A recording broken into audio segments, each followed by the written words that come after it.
Bismillahirrahmanirrahim. Alhamdulillah. Alhamdulillahilladzi adzana ba'da ibadihi bit-ta'bir.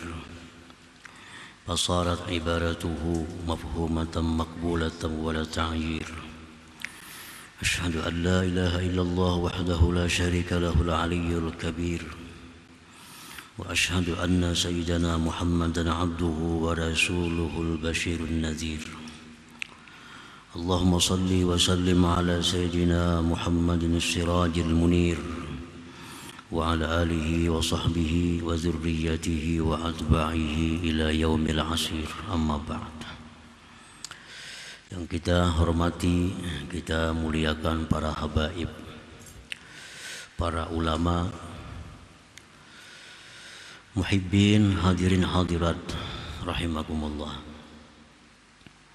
Alhamdulillah, puji syukur senantiasa kita haturkan kehadirat Allah Subhanahu wa ta'ala, yang mana dengan taufik dan hidayah serta inayahnya kita pada malam ini dapat kembali berkumpul, bertemu di majlis yang penuh berkah dan rahmat ini. Salawat dan salam atas junjungan kita Rasulullah wa Habibih Nabi besar Muhammad sallallahu alaihi wasallam dan seluruh keluarga, para sahabat, zuriat dan pengikut beliau sampai hari akhir. Para muhibbin rahimakumullah, al-hikmatur rabi'atu wa thamanuna ba'dal mi'ah minal hikamil ataiyah. Qala al-Imam Ahmad ibnu Athaillah as-Sakandari rahimahullah, nafa'ana bi'ulumihi wa asrari. Hikmah yang ke-184 dari Al-Hikamil Athaiyah. Berkata Imam Ahmad ibnu Athaillah as-Sakandari rahimahullah, nafa'ana bi'ulumihi. Man udhina lahu fit ta'bir hasunat bi masami'il khalqi ibaratuhu wa julliyat ilaihim isyaratuhu. Yang artinya, man udhina lahu fit ta'bir, barang siapa yang diberikan izin baginya pada mentakbirkan, menguraikan ilmu-ilmu kaum sufi, maka baguslah pada pendengaran makhluk ibaratuhu, ibaratnya orang yang diizini tersebut, dan jelaslah kepada mereka itu isyaratuhu, isyaratnya.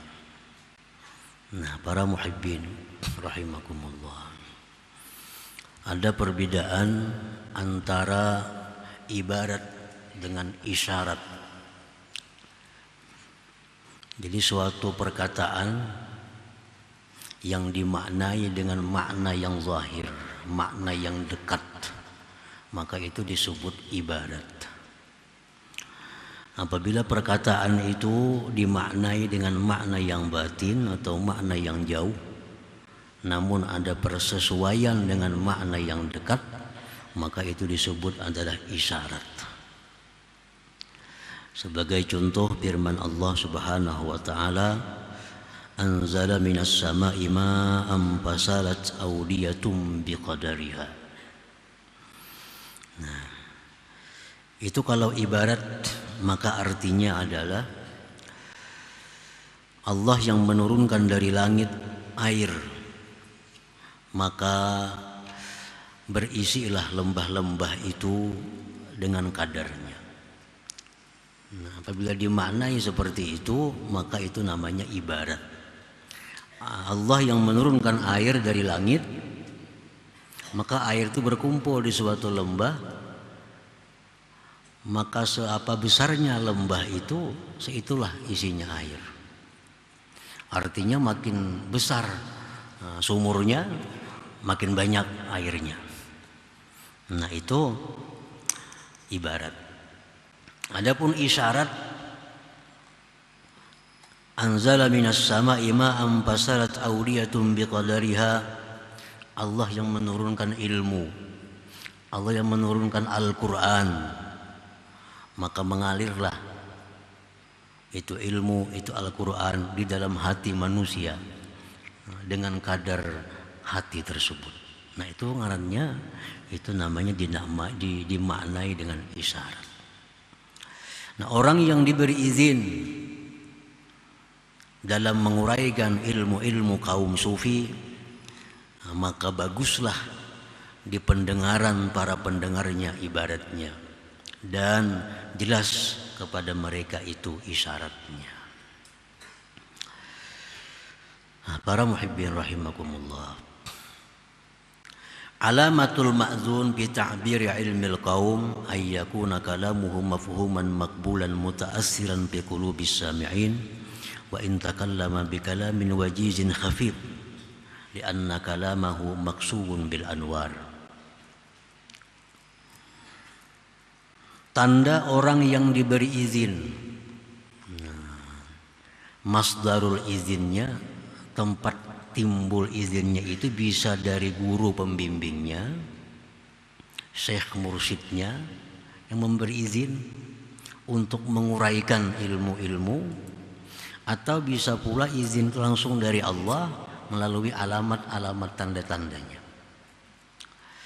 Nah, alamat orang yang diberi izin untuk menguraikan ilmu-ilmu yang berhubungan dengan kaum sufi, bahwa adalah perkataan orang itu mafhuman, dipaham. Uraian orang itu dimengerti, diterima, berbekas di hati para pendengarnya. Sekalipun dia berkata-kata dengan perkataan yang singkat, ringan, sederhana, tetapi orang mengerti, orang paham, dan berbekas di hati mereka.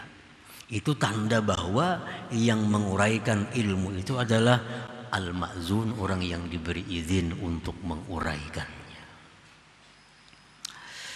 Nah, kenapa demikian bisa dipaham, bisa diterima, bisa berbekas di hati pendengarnya?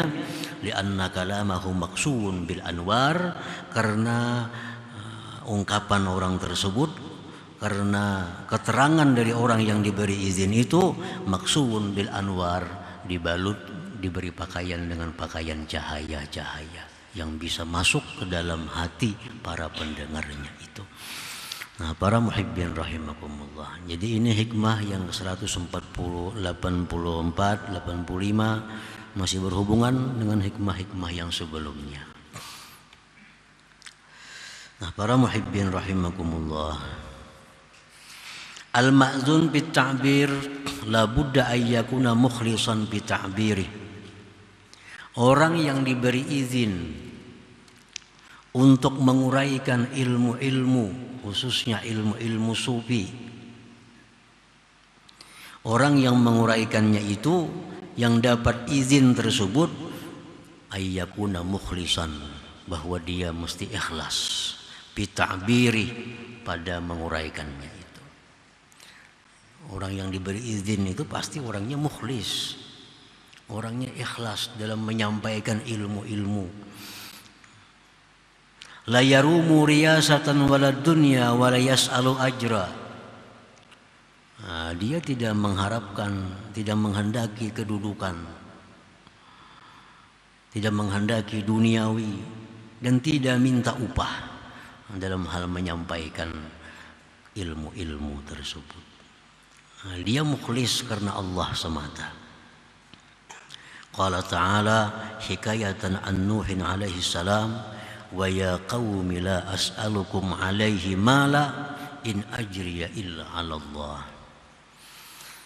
Allah Subhanahu wa taala berfirman mengisahkan tentang Nabiullah Nuh alaihi salam.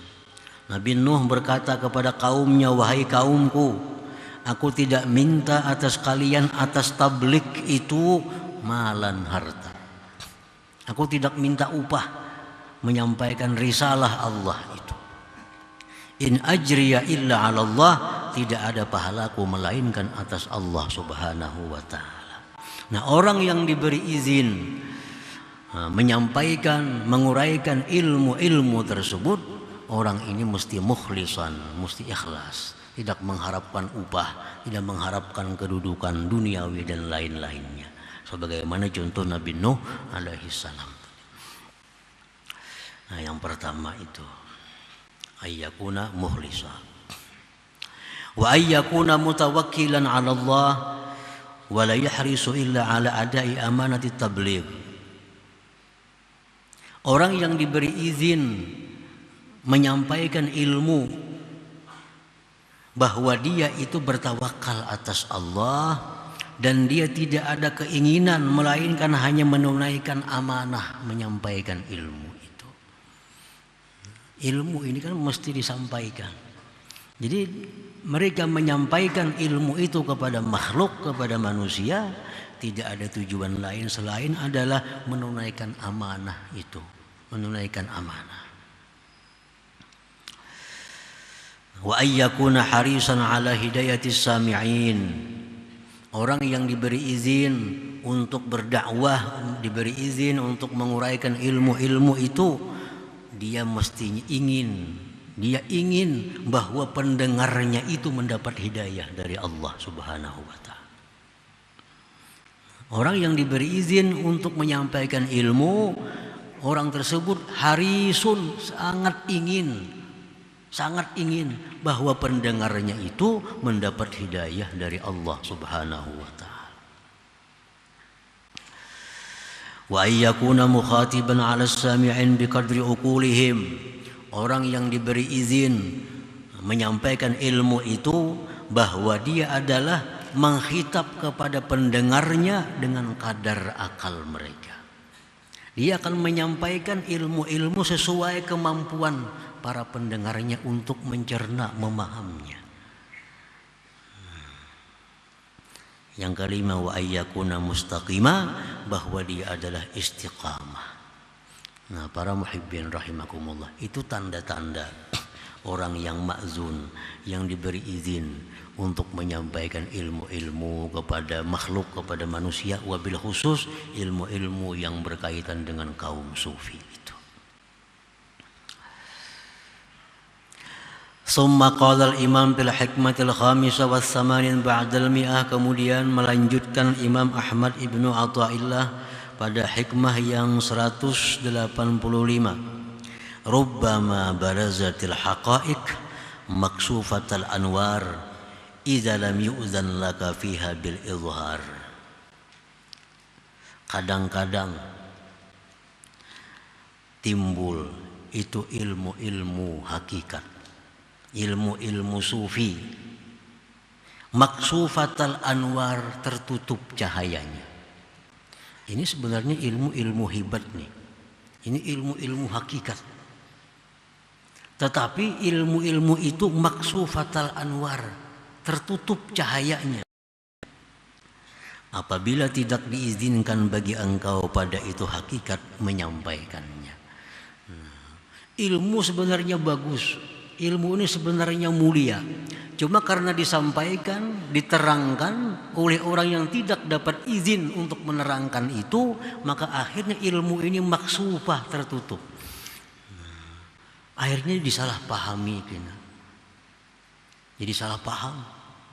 Belajar ilmu yang mestinya mendekatkan diri kepada Allah, belajar ilmu yang mestinya menambah cinta, menambah takut kepada Allah, cuma karena salah dalam penyampaiannya, akibat yang menyampaikan tidak diberi izin menyampaikan itu, akhirnya orang belajar ilmu ini menambah jauh daripada Allah Subhanahu wa taala.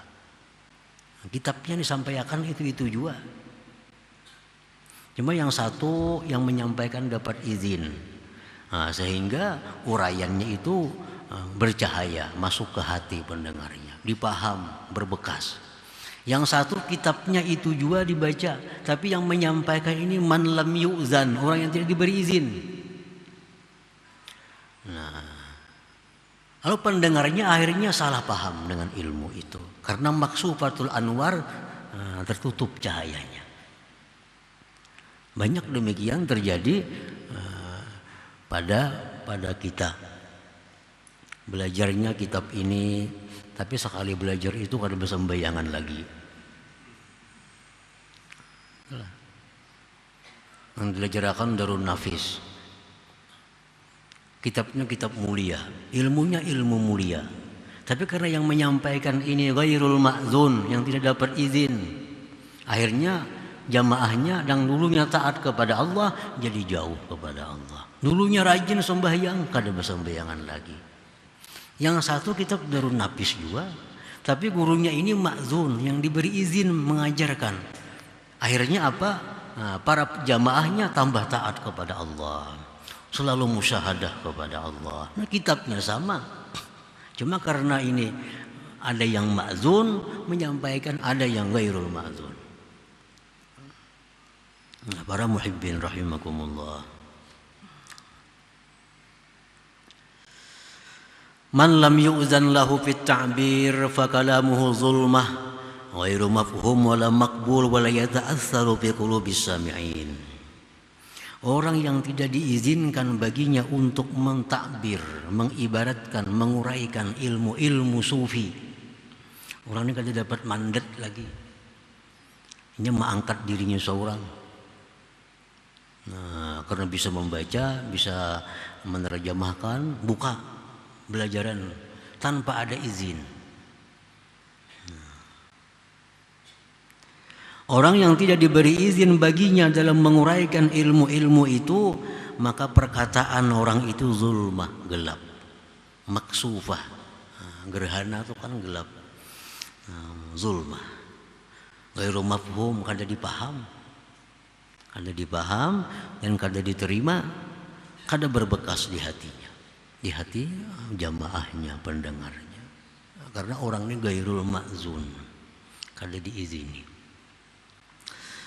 Walidzalika qad yatakallamul insan bihikamin wa haqa'iq ma'a fasahatin wa balagatin wa tazyin, lakinnahu maksufatul anwar laisa bihi halawah wala qabul.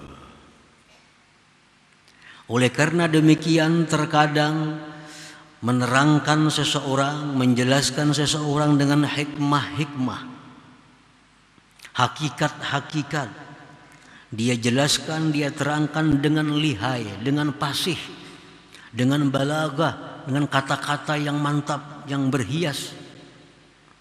Tetapi tertutup cahayanya. Tidak ada pada keterangannya itu manis, tidak ada diterima. Nah, sababu dzalik, sebab demikian itu adamul izni bit ta'bir, karena orang ini belum ada izin untuk menguraikan ilmu itu. Nah, para muhibbin rahimakumullah, lain kita belajar nahu, saraf, itu kan jadi seorang berizin gak kada kalau bisa lajari ilmu bahasa Arab. Qala artinya berkata, daraba artinya memukul, bisa ajarkan, kada jadi masalah. Tapi kalau urusan ilmu-ilmu seperti ilmu-ilmu sufi, ini orang yang mengajarkan mesti orang yang di bawah bimbingan dari syekhnya, dari gurunya. Nah, kalau sudah dapat izin untuk menyampaikan, nah maka orang inilah yang bisa menyampaikan ilmu tersebut yang bermanfaat dengan jamaahnya. Nah, para muhibbin rahimakumullah. Jadi apabila seorang yang menyampaikan ilmu-ilmu kaum sufi itu sudah ma'zun, sudah diberi izin, maka uraian orang ini sudah dihiasi dengan cahaya. Tinggal lagi yang jadi masalah adalah sami'in, pendengarnya ini. Tinggal lagi pendengarnya. Karena lampu bagaimanapun terangnya kada akan berguna bagi orang yang buta. Tolong, berapa watt saja hendak lampu, ada melihat. Kayak apa aja nyaringnya, orangnya tuli kada mendengar. Nah, kayak apa aja haratnya kata-kata orang yang diberi izin menyampaikan ilmu itu, bagaimanapun cahayanya, tapi kalau pendengarnya ini buta tuli, ada artinya.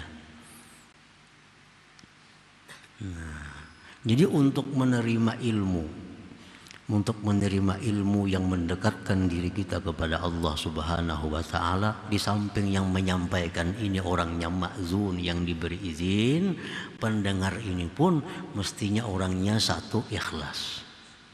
Ikhlas. Kalau menuntut ilmu itu kada ikhlas, ilmu kada mau masuk ke telinga aja kada, apalagi ke hati. Ke telinga aja kada, apalagi ke hati. Kalau orang menuntut ilmu itu bukan karena Allah. Talabnal ilma li ghairillah fa abal ilmu illa ayyakuna lillah. Kami menuntut ilmu kada karena Allah, kada mau ilmunya beparak. Fa abal ilmu illa ayyakuna lillah. Nah, jadi kalau hendak menuntut ilmu, ilmu yang mendekatkan diri kepada Allah, ilmu yang ingin dicintai oleh Allah, ikhlas syaratnya menuntut ini. Bukan hanya yang menyampaikan ikhlas, tapi yang mendengar pun mesti ikhlas. Bila kada ikhlas, kada masuk ilmu. Masuk bisa juga kada menuntung. Ma'al-alang. Ini kada ikhlas. Ini menuntut ilmu ada tujuan-tujuan tertentu. Nah, tujuannya kada tercapainya ampih nuntut ilmu. Orang nuntut ilmu sambil berdagang. Dagangannya kada payo lagi, ya ampih nuntut ilmu, apa berdagang. Karena tujuannya ilmu itu berdagang. Ini kada akan masuk ilmu-ilmu yang seperti itu, karena sudah niatnya sudah kada ikhlas karena Allah. Ada kepentingan-kepentingan lalu menuntut ilmu. Kepentingannya habis nuntut ilmunya. Hati pun caleg-caleg kebanyakannya tuh. Hendak calonnya nuntut ilmu, sudah jadinya kada lagi karena itu yang ditujunya. Nah, umumnya karena kada ikhlas, ilmunya kada masuk. Tujuannya sudah lain dari awalnya. Nah, ikhlas pertama. Yang kedua, yang utama,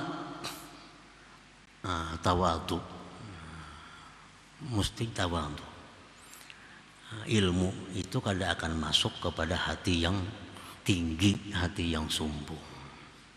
Nah, kalau sudah ini pendengarnya tawadhu, pendengarnya ini ikhlas karena Allah, yang menyampaikan ini orangnya ma'zun dapat izin, nah insya Allah akan jadi ilmu yang bermanfaat, yang mendekatkan diri kepada Allah Subhanahu wa ta'ala. Nah, para muhibbin rahimakumullah. Jadi perumpamaan para ulama bahwa hati itu adalah hati yang rendah. Itulah tempat berhimpunnya, terkumpulnya rahmat Allah. Hati yang rendah, tempat terhimpunnya rahmat Allah, tempat terhimpunnya ilmu di hati yang rendah. Sebagaimana banyu hujan akan terhimpun, akan terkumpul di dataran yang paling rendah. Di gunung maulah banjir kada mau. Nya banyu 4 lalu aja turun ke bawah. Nah, orang yang hatinya tinggi, ilmu tuh 4 lalu aja. Kamana tak kumpulnya orang yang hati paling rendah. Orang yang paling tawadhu. Dalam satu majlis kebaikan, majlis zikir, di situ turun rahmat Allah Subhanahu wa taala. Itu pasti. Majlis zikir, majlis ilmu, turun rahmat Allah. Tapi kemana turunnya rahmatnya, kumpulannya? Siapa di antara jamaah itu hatinya yang paling rendah, itulah terkumpulnya rahmat Allah Subhanahu wa ta'ala. Orang yang hatinya tinggi, 4 lalu aja rahmatnya itu. 4 lalu. Terkumpulnya ke hati yang rendah. Nah, ilmu pun demikian. Nah, jadi untuk dapat ilmu, 1, ikhlas karena Allah menuntut ilmu. 2, ada mulkibir, ketiadaan sombong di dalam hati. Insya Allah akan dapat ilmu yang bermanfaat dari Allah Subhanahu wa ta'ala. Nah, kemudian hikmah yang ke-186 insya Allah ta'ala. Hadratin Nabi sallallahu alaihi wasallam. Al-Fatihah. Ar-Rahmanir Rahim. Maliki yaumiddin. Iyyaka na'budu wa iyyaka nasta'in. Shiratal ladzina ya Allah biha, ya Allah biha. اللهم يا حسن الخاتمة يا الله يا الله بها يا الله حسن الخاتمة يا الله بها يا الله حسن الخاتمة فيا أيها الرجل منه شفاعة صلوا عليه وسلموا تسليما اللهم صل وسلم